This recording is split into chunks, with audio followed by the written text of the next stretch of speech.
Welcome back to Data Driven Recruiting. I'm your host, Sophia, and today we have a special guest, Tushar, co-founder of Team 5. Nice to be here.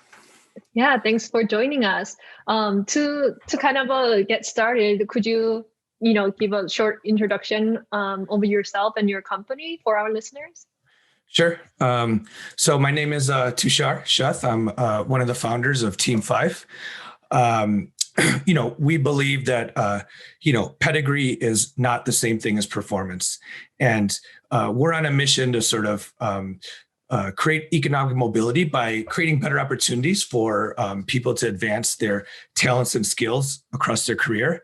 I think knowing what I've learned about your company, I think we have similar sort of philosophies and views on the world. And we're starting with hiring. We see that as the foundation of the whole thing. If hiring is sort of limited to those of us who are lucky in life and can have all the signals and pedigree on our resume, we're not going to be doing much to help all the people who are struggling out there to join the modern economy. So we've chosen hiring as a sort of foundational problem to start with, and we've picked cybersecurity as a first vertical. And what we've built is what we're calling a flight simulator for cybersecurity hiring. And the idea is that job candidates would be asked to do the kinds of things they would do in the workplace. And then we evaluate them on their work and give that information to our customers, which are the prospective employers. The idea being that companies can make decisions based on, the things that matter, which is what someone can do, how they think, what potential they have, rather than the things that anyone who spends a minute in the real world knows doesn't matter, which is like where you went to school, who you know, even what logos of companies you've worked at. So that is what we're trying to do. And the idea being that, start with that and then, grow from there. I think Code Signal definitely shares a lot of the philosophy behind it, skill-based recruiting. And it's not only that, it's leveling the playing field, but it makes a lot of sense for employers, as you mentioned. You actually can make better hiring decisions if you have the skill data, not just the pedigree and resume data. What I'm curious is, how did you kind of decided to first start with the cyber security? Was there any special reason behind that? Sure. But let me just say we 100% agree with the point, while our mission is, sort of focused on all of the people out there in the economy, obviously our business model is B2B SaaS. And that is 100% correct. The way we talk about ourselves when we talk to prospective customers, one, we're positioned around our mission. We're mission first. That is what we're all about. But two, it is all about finding the best talent. Companies with the best talent win. And companies known for finding the best people and doing things in a forward-looking way are starting to realize that we can't do it the old way. And so, if we're simply looking at what school you went to and other things on your resume, we're going to overrate a bunch of people and underrate a bunch of people. In other words, not getting the best talent. Right. And by the way, of course, as I know you guys talk about, inherent to the idea of finding the best talent is finding talent from all backgrounds. Unless you believe that the only talented people in tech are Indian guys like myself, white guys, and East Asian guys, which I don't think anyone agrees with, then I think we can all agree by definition, we are not finding the best talent because all I see is people that look like me and the other folks I described. So that just to sort of, I 100% agree with the point. And going back to cybersecurity, we sort of, through a long process, sort of arrived at, B2B sort of format, start with hiring, of course, then, all right, well, you've got to have a content area. And for a number of reasons, I thought cybersecurity presented opportunity. Mind you, we're a very young, early company, so this could be proven to be wrong, but we're optimistic, of course. One is that it's a high growth, high demand field. Every chief security officer I talked to told me that, like in other fields, hiring's a pain in the ass, but hiring is difficult. But in a high growth field, you're often having to meet lots and lots of candidates before you end up finding somebody you want or finding the person that chooses you to accept your offer, right? So there was a need to sort of differentiate between people in an efficient way. Number two, so many security people are self-trained. We found that this idea of pedigree is not the same thing as performance. It really resonated with the sort of hacker ethos. I mean, even the folks working on our own team, if you looked at their resume, you would not be sure about them. Meanwhile, they're some of the best security people in the country. And so I think it's very common in that field for people to be self-trained. And so this idea of what can you do is what really matters.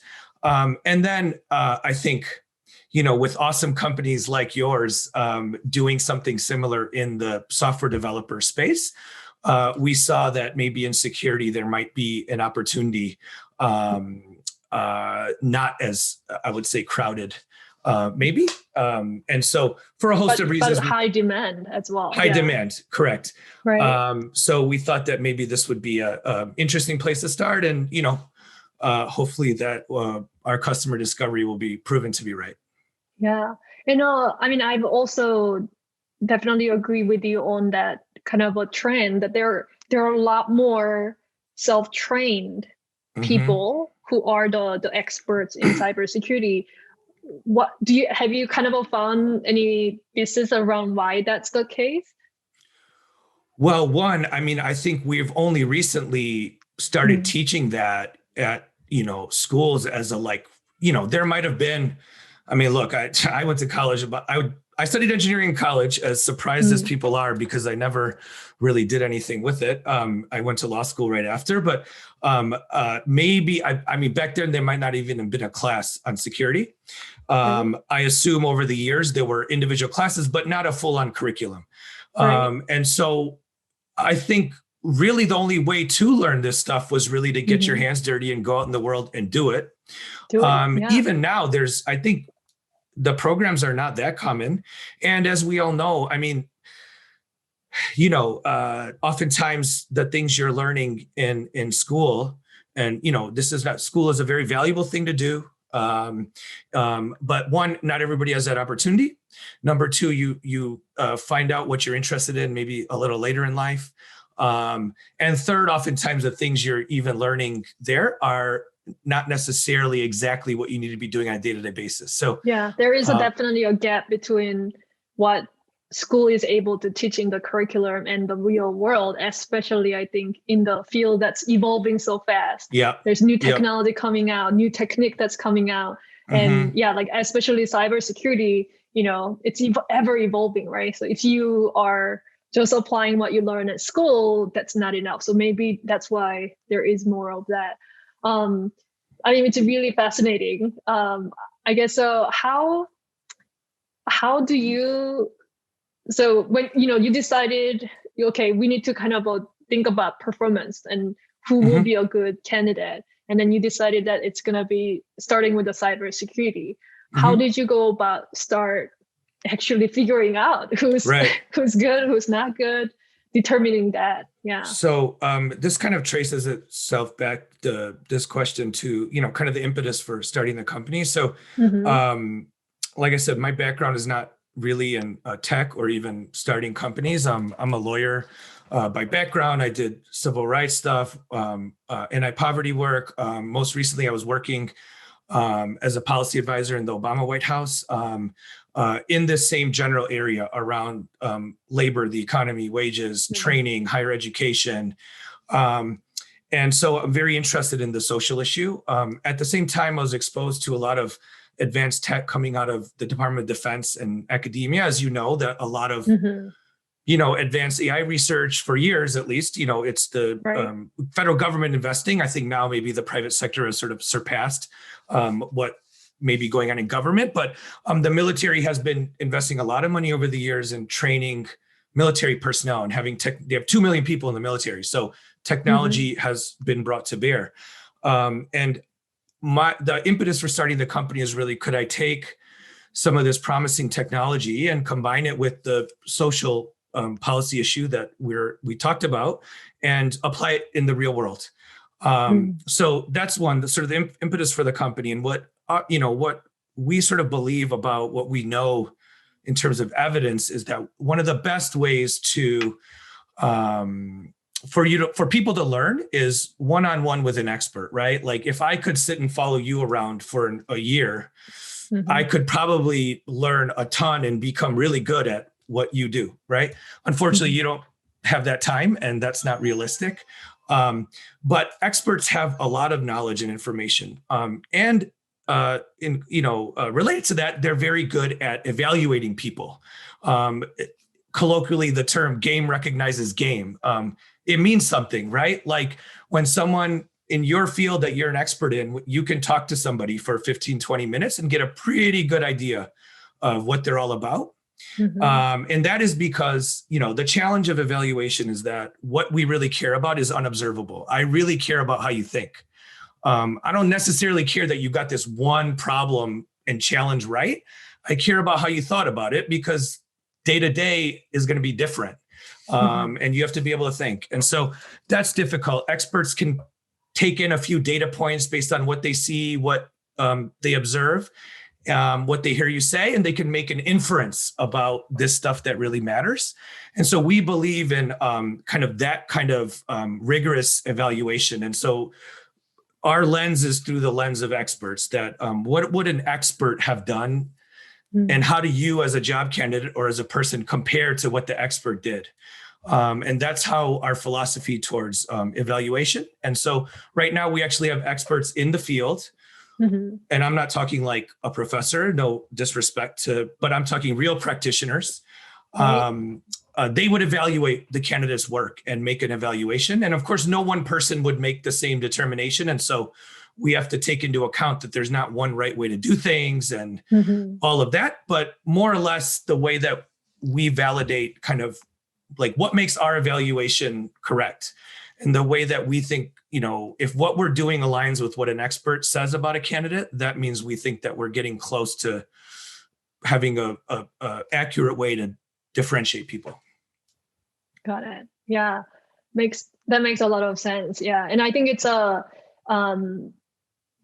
there is a lot of like sometimes it's a lot easier for someone with the knowledge to be able to see the holes in someone who has knowledge but not complete knowledge. And I think that's also a very interesting way of approaching evaluating skills that way. So, I mean, you recognize that there could be some variability based on who evaluates. So how do you try to calibrate that into more kind of a, objective way of, so that, you would just kind of, if this candidate was evaluated by this expert versus that expert, the results could have been different. How do you calibrate that and try to bring down that little? Right. So that's a hard challenge. And that's what makes doing evaluation well so difficult. And why we've created things like resumes to help us make it go faster, right? Like if we can't have your senior engineer sitting there talking to every candidate who sends a resume. And that's why what you guys are doing and what we're doing is try to automate some of that to give a more fair evaluation. It's a hard question. One is the evaluators know nothing about the candidate other than what they see. We take a video capture of the candidate's work, and we have the candidates write up something because security jobs involve reporting. But they know nothing else about the candidate because as humans, we all have bias. And so we want to eliminate as much of that as possible. We have a methodology that we develop so that we have some consistency. We might have multiple, when things are close or unclear, we might have multiple experts look at something. But overall, it's the philosophy of not, we care a little bit about the end result of what a candidate did, but we really care about the journey of what the work said about the candidate along the way, right? That starts showing us, fine, you may not have gotten the exact right results, but I saw what you were doing. You get it. You were, or you didn't get it at first, but I saw you struggle through something and make progress. That means a ton. And also, we're not going to tell our customers this person is number one, hire them. We're going to give them a body of information that would have been very time consuming and expensive for them to get on their own. And they can now make a judgment. Because as we know, like whether you got your hard skills aren't the only thing that matters. In fact, all this other stuff ultimately matters more. Right. We don't believe that we can evaluate a lot of that stuff through tech. And so we're freeing up your time as our customer to spend time on the things that humans are really good at. Like, are you a good person? Can you work on my team? Are you a leader? And then you can take into account the information I gave you. And, just because someone got something wrong doesn't mean you're automatically going to ding them, right? Because any of us would hire somebody who maybe knows a little less, but has such a go-getter attitude and is going to learn. You just know that person's going to figure it out. Evaluation should look like that, right? That's how you account for this person used a different technique, but wow, so creative. That's what evaluation should look like, right? And we're trying to enable that.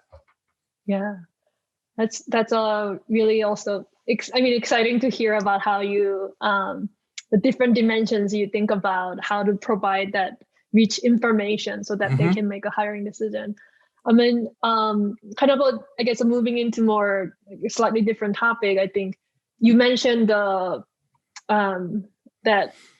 the reason you started this company also kind of comes from the background in kind of thinking more about the equality and the different type of economic class and opportunities, right? And job is such an important thing. It not only provides you, money to, keep yourself and your family fed, but it also kind of creates the identity and totally. Like what I can contribute to the world. So I think it's a really awesome area that, we're both working on.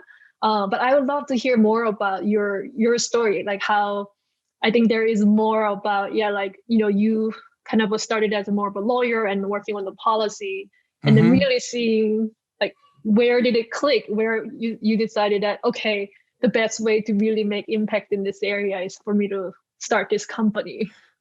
Yeah, I guess the best way for me to make an impact is if I have a successful company. So, it remains to be seen. But, so one, right, there's all of these big problems facing the country and like, in this case, the world. There's not one intervention that's going to fix it by itself, right? Like what you all are doing and what we're trying to do, even if we're A+ successful, we're not going to solve the problem by ourselves, but we want to be one part of it. A problem on the scale of tens of millions and more, tech by itself is not going to solve a problem, but tech will play a role in any problem that is on this scale. Of course, government policy and community and all kinds of things matter, right? Like, but even if we get all of those things right, if there's no way for people to go about and learn and grow and do things, then that's also going to be a missing link. So we all, everyone who's sort of doing things from a different angle, they're going to play a role. And if we can all be successful, then I think maybe we can make a dent in this. So that's one. We don't want to present ourselves as like the kind of only solution or the savior, but I think this hiring and development, it has to look like this. And it will look like this. The question is whether we do it and you guys do it, right? And I hope we are those together. People. I hope we are those ones, but it will look like this.